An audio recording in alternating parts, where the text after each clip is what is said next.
একটি রাজনৈতিক দল তাদের লক্ষ লক্ষ কোটি কোটি মানুষের কথা আমাদের বলে, এই কোটি কোটি মানুষের দল নাকি তাদের? এই কোটি কোটি মানুষ, লক্ষ লক্ষ মানুষ আমাদেরকে দেখায়েন না। লক্ষ লক্ষ হাজারে হাজারে মানুষ, আবাবিল পাখির মতো মানুষ এসে আমাদের সাথে রাজপথে দাঁড়িয়েছিল। ফলে মানুষের হিসাব আমাদেরকে দেখায়েন না।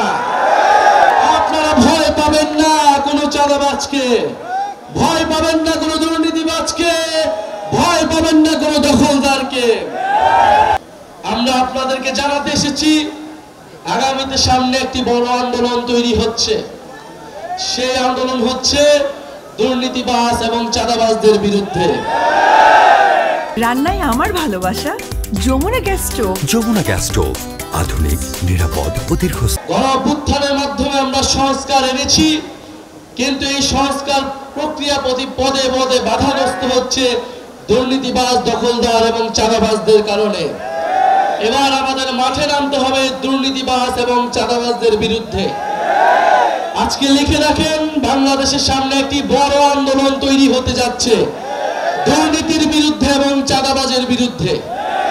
দুর্নীতি যারাই করবে, যদি এনসিপির লোকেরা করে, তার বিরুদ্ধে সাধারণ মানুষজন রাস্তায় নামবে।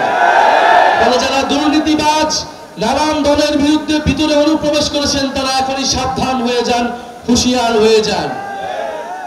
প্রিয় যশোরবাসী, আমরা জানি যশোরের স্বাস্থ্য অব্যবস্থাপনা, মানুষ এখানে স্বাস্থ্য সুবিধা পায় না। এখানে একটি করোনারি কেয়ার ইউনিটের কথা আমরা শুনেছি, যেটি অনেক বড় হাসপাতাল হওয়ার কথা থাকলেও সেটি এখনো সম্পূর্ণভাবে চালু করা সম্ভব হয়নি। সেখানে আইসিইউ চালু করা সম্ভব হয়নি। মানুষকে এখনো খুলনায় যেতে হয়, আরো দূর দূরান্তে যেতে হয়। আমরা চাই যশোরের মানুষ যশোরেই সেবা পাবে। আমরা চাই যশোরের মানুষ যশোরেই শিক্ষা পাবে। আমরা ভবতহবিলের জলাবদ্ধতার কথা জানি। আমরা এই যশোর এলাকার জেলার যে জলাবদ্ধতার সমস্যা রয়েছে দীর্ঘদিন ধরে মানুষের ভোগান্তি হচ্ছে, সেই সমস্যার কথা জানি। গণঅভ্যুত্থানের পরে যে অন্তর্বর্তী সরকার এসেছে, যেই নতুন সময় এসেছে, যেই নতুন রাজনীতি এসেছে, আমরা চাই এই সময়ে এসে এই যশোরবাসীর দীর্ঘদিনের সমস্যা, দীর্ঘদিনের ভোগান্তি দূর হবে এবং এই দূর করার দায়িত্ব নিতে হবে জাতীয় নাগরিক পার্টির নেতৃবৃন্দকে। আমরা বেনাপোলের দুর্নীতির কথা জানি, মাদক পাচারের কথা জানি সীমান্ত দিয়ে। এই সকল সমস্যার বিরুদ্ধে গণঅভ্যুত্থানের ছাত্র তরুণ নাগরিকদেরকে দাঁড়াতে হবে।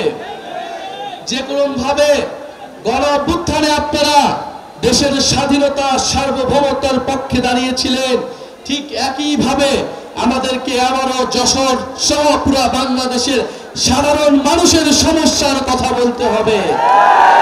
আপনারা ভয় পাবেন না কোনো চাঁদাবাজকে, ভয় পাবেন না কোনো দুর্নীতিবাজকে, ভয় পাবেন না কোনো দখলদারকে। একটি রাজনৈতিক দল তাদের লক্ষ লক্ষ কোটি কোটি মানুষের কথা আমাদের বলে, এই কোটি কোটি মানুষের দল নাকি তাদের? এই কোটি কোটি মানুষ, লক্ষ লক্ষ মানুষ আমাদেরকে দেখায়েন না। আমরা ফ্যাসিবাদের আমলে দেখেছি কার কত মানুষ ছিল এবং সেই মানুষেরা কত কত আন্দোলন গড়ে তুলেছিল। ঢাকা বিশ্ববিদ্যালয়ে আমরা 10 জন মানুষ নিয়ে দাঁড়িয়েছিলাম। বিশ্ববিদ্যালয়গুলোতে এই গণঅভ্যুত্থানে আপনারা মনে মনে 10 জন, 20 জন, 100 জন মানুষ নিয়ে আন্দোলন শুরু করা হয়েছিল। লক্ষ লক্ষ হাজারে হাজারে মানুষ, আবাবিল পাখির মতো মানুষ এসে আমাদের সাথে রাজপথে দাঁড়িয়েছিল। ফলে মানুষের হিসাব আমাদেরকে দেখায়েন না।